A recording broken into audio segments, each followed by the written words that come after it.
प्यारे परमेश्वर के लोग, आप सभी को जय मसीह।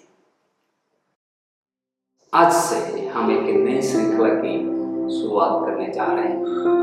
इस श्रृंखला का नाम है, इस सीरीज का नाम है भविष्यवाणी या परमेश्वर का वचन। भविष्यवाणी या परमेश्वर का वचन।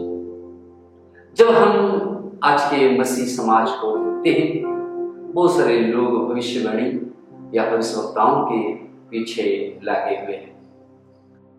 आजकल कोई लोग कहते हैं, मुझे परमेश्वर ने बताया कि तुम अमीर बनोगे, मुझे परमेश्वर ने बताया कि तुम्हारी शादी फलाना घर में होगा, मुझे परमेश्वर ने बताया कि तुम्हारी नौकरी इस कंपनी में होगी, मुझे परमेश्वर ने बताया कि तुम्हारा इलाज इस अस्पताल में होगा। बहुत सारे लोग ऐसे भविष्यवाणी को, ऐसे बातों को सुनने के लिए भविष्यवक्ताओं के पास जाते हैं। क्या आपने कभी ऐसा अनुभव किए हैं? आपके जीवन में कोई भविष्यवक्ताओं के पास गए हैं और अपने निजी जीवन के लिए भविष्यवाणी को सुनने के लिए जाते थे और कुछ भविष्यवाणी आपको मिला है? जिस वचन को आपने सुने थे, क्या आज हम जांचेंगे क्या वो परमेश्वर का वचन है? क्या सचमुच वो भविष्यवाणी था या है? प्रभु का वचन क्या कहता है? आइए हम बाइबल से जवाब को ढूंढेंगे। शुरुआत करते हैं एक सवाल से। क्या आप कभी किसी से सुना है कि वो आपके भविष्य के बारे में कह सकते हैं? क्या आपको कोई ये बताया है कि आप फिर इस ब्रदर के पास या उस सिस्टर के पास जाए और या उनसे फोन करें, उनसे बात करें, वो आपके जीवन के हर एक बातों को बता सकते हैं, वो आपके बारे में भविष्यवाणी करेंगे? क्या आपने कभी ऐसे अनुभव किए? जब आप ऐसे अनुभव किए हैं, कृपया कमेंट्स में डालिए, शेयर करें ताकि हम जान सके कि आपके जीवन में क्या हो रही है। आज हम समझेंगे कि बाइबल भविष्यवाणी को कैसे परिभाषित करती है और ये हमें परमेश्वर के करीब कैसे लाती है। जब हम पहले बाइबल को खोलते हैं तो भविष्यवाणी क्या है? भविष्यवाणी क्या है? बाइबल क्या कहता है कि भविष्यवाणी परमेश्वर का क्या संदेश है? किसको हम भविष्यवाणी कहेंगे? क्या आप जानते हैं भविष्यवाणी किसके कहते हैं? बाइबल कहती है कि भविष्यवाणी परमेश्वर का वो संदेश है जो आप परमेश्वर ने अपने चुने हुए व्यक्ति के द्वारा भेजते हैं, चुने हुए नबी के द्वारा भेजते हैं। आइए हम पढ़ेंगे व्यवस्था विवरण उसका 18 अध्याय 18 और 19 वचन को हम पढ़ेंगे। व्यवस्था विवरण उसका 18 अध्याय 18 और 19, उसमें इस प्रकार लिखा रहता है, इसलिए मैं उनके लिए उनके भाइयों के बीच में से तेरे समान एक नबी को उत्पन्न करूंगा और अपना वचन उसके मुंह में डालूंगा, और जिस बात कि मैं इसे आज्ञा दूंगा अभी वो उनको कहा सुनाएगा। और जो मनुष्य मेरे वो वचन जो वो मेरे नाम से कहेगा ग्रहण ना करेगा, मैं उसका हिसाब उससे लूंगा।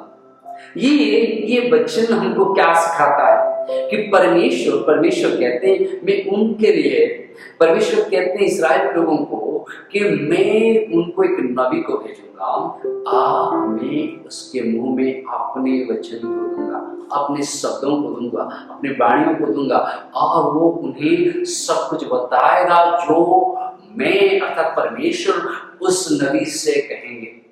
हालेलुया। इसका मतलब है कि नबी परमेश्वर का डाकिया है। डाकिया कहने से कुछ लोग समझ नहीं सकते हैं, सही नहीं। डाकिया कहने से पोस्टमैन, जो आपको डिलीवरी करते हैं, जो पोस्टमैन ये परमेश्वर के वचन को प्राप्त करता है और परमेश्वर के वचन को हमारे तक या आपके तक पहुंचाता है। वो सिर्फ परमेश्वर का सिर्फ संदेश को पहुंचाता है, अपनी मर्जी से कुछ कह नहीं सकता है। आइए बाइबल से एक उदाहरण को देखेंगे।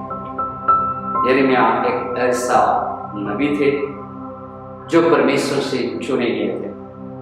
यिर्मयाह उसका 1 था 5 वचन से 9 वचन तक हम पढ़ते हैं।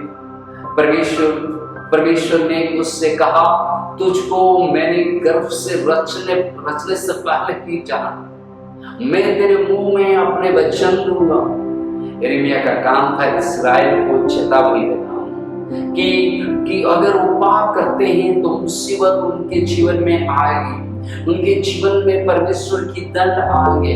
जब वो पाप में जिएंगे, परमेश्वर उनके पाप के लिए उनको सजा देंगे, पाप के लिए उनको आशीर्वाद करेंगे नहीं। आज लोग क्या इस प्रकार की बातों को कहते हैं? उसकी भविष्यवाणी तब सच हुई जब बाबुल के राजा इस्राएल पर या यरूशलेम पर आक्रमण किए। यरूशलेम के शहर पनाहों को, यरूशलेम के लोगों को, यहूदा प्रदेश को नाश किए और वहां के लोगों को बाबुल के देश तक उसने बंदी करके लेके चले गए। जब हम यिर्मयाह की किताब 25वां अध्याय 11 वचन पढ़ते हैं, जैसे यिर्मयाह ने भविष्यवाणी की थी वैसे ही हुआ। परमेश्वर ने यिर्मयाह की भविष्यवाणी को पूरा की। परमेश्वर ने यिर्मयाह के जीवन में जो बातें की उसको इस्राएलियों में संपूर्ण किया।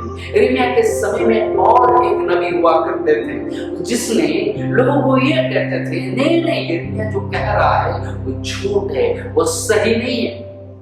लेकिन परमेश्वर ने उस भविष्यवक्ता के भविष्यवाणी को पूरा नहीं की, लेकिन यिर्मयाह के भविष्यवाणी को पूरा किया। मेरे प्यारे प्रभु के लोग, यिर्मयाह ने ना तो प्रसिद्ध पाने के लिए, ना तो पैसा ज्यादा पाने के लिए, लोगों से ज्यादा दशमांश दान को पाने के लिए उसने भविष्यवाणी नहीं की। उसने सिर्फ परमेश्वर का संदेश को देता गया। भले उसके जीवन में बहुत सारे तकलीफ आए, लोग उनके बातों को सुने नहीं, अनजान कर दिए, उनको सुनने में नफरत किए, उनको कितने सावट झेलना पड़ा, फिर भी उसने परमेश्वर का उस वचन को देता गया। अब जरा सोचिए, आजकल कुछ लोग क्या कहते हैं, ओ परमेश्वर ने मुझे बताया कि तुम अमीर बनोगे, परमेश्वर ने मुझे बताया तुम्हारी शादी इस खूबसूरत लड़की से होगा, तुम्हारा शादी उस धनी व्यक्ति से होगा, या तुम्हारी नौकरी उस फलाने देश में होगा, तुम वीजा पाओगे। क्या आप कितनी जीवन में प्रगति करेंगे आपके व्यवसाय में? इस प्रकार के भविष्यवाणी लोग कहते हैं। और इस प्रकार की भविष्यवाणी सुनने के लिए आज लोग जगह जगह जाते हैं। अरे ये बड़ी दुख की बात है। क्या बाइबल में इसे भविष्यवाणी कहा जाता है? आपके निजी जीवन में आप किससे शादी करेंगे, कौन सी घर को खरीद करेंगे, कौन सी जमीन में आप जो खेती करेंगे, कौन सी नौकरी करेंगे, कौन सी स्कूल में आपके बच्चे पढ़ाई करेंगे, क्या ये भविष्यवाणी है? जब हम बाइबल को देखते हैं इसके सीधे उत्तर यह है, बिल्कुल नहीं। बाइबल के नबियों ने परमेश्वर के न्याय, उनके प्यार या उसकी योजना के बारे में बात की, ना कि किसी का निजी जीवन के बारे में बात की।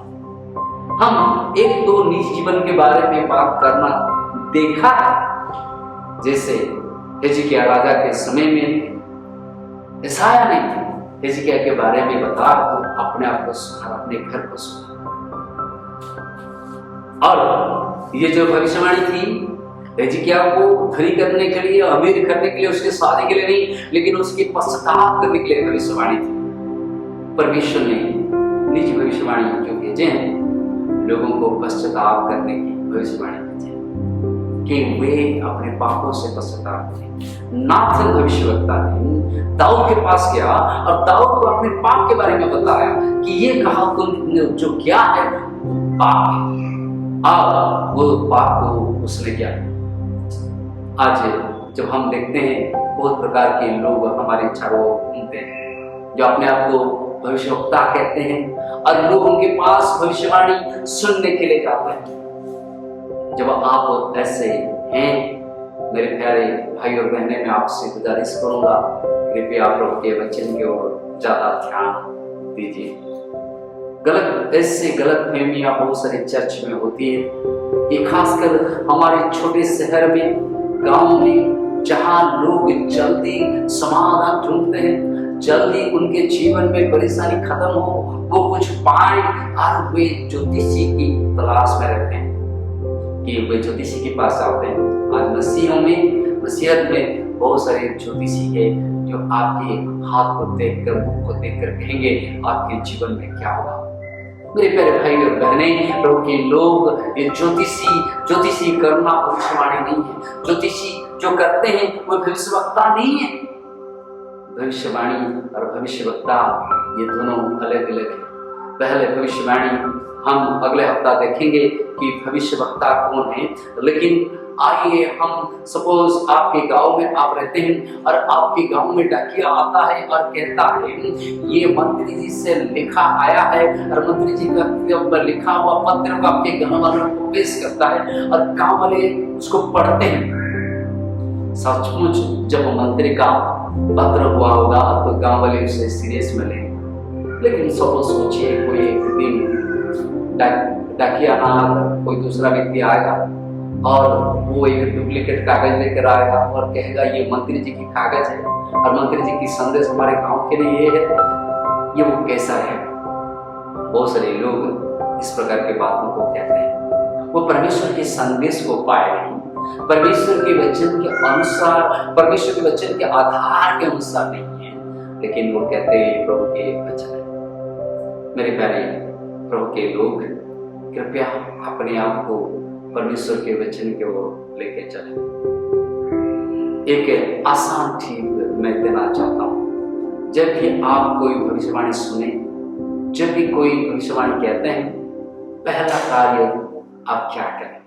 पहले आप बाइबल को खोलें और देखें, जांचें क्या ये भविष्यवाणी, ये जो भविष्यवक्ता कहता है, ये बाइबल से आधारित है या नहीं? क्या पवित्र शास्त्र से उसका मेल है, या पवित्र शास्त्र इसके बारे में कुछ कहता है या नहीं? सपोज पवित्र शास्त्र में वो भविष्यवाणी पाया नहीं जाता है, तब वो परमेश्वर की ओर से नहीं है। इसलिए मैं आपको एक चैलेंज करना चाहता हूं। आज रात जब आप इसको पढ़ रहे हैं, देख रहे हैं, मैं आपको एक चैलेंज दूंगा। क्या आप कुछ समय लेंगे, यिर्मयाह 1 अध्याय को पढ़ेंगे और देखेंगे कि परमेश्वर ने उसे कैसे बुलाया? जब आप पढ़ेंगे, कृपया पढ़ने के बाद, देखने के बाद कमेंट्स, आपके कमेंट्स हमें जरूर भेजिए।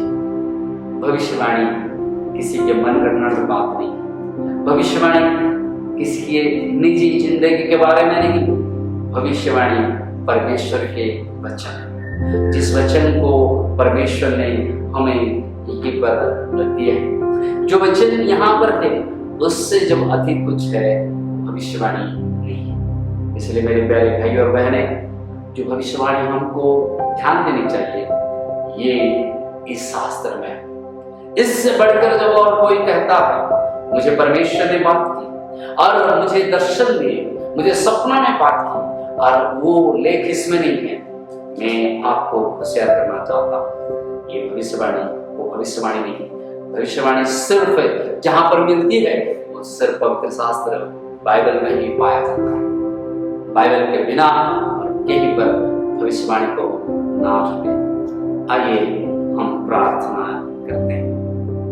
मेरे प्यारे परमेश्वर, हे प्रभु, मैं आपसे ये दुआ करता हूँ कि प्रभु, प्रार्थना करता हूँ कि हमें आपके वचन की ओर मन लगाने के मन को दे।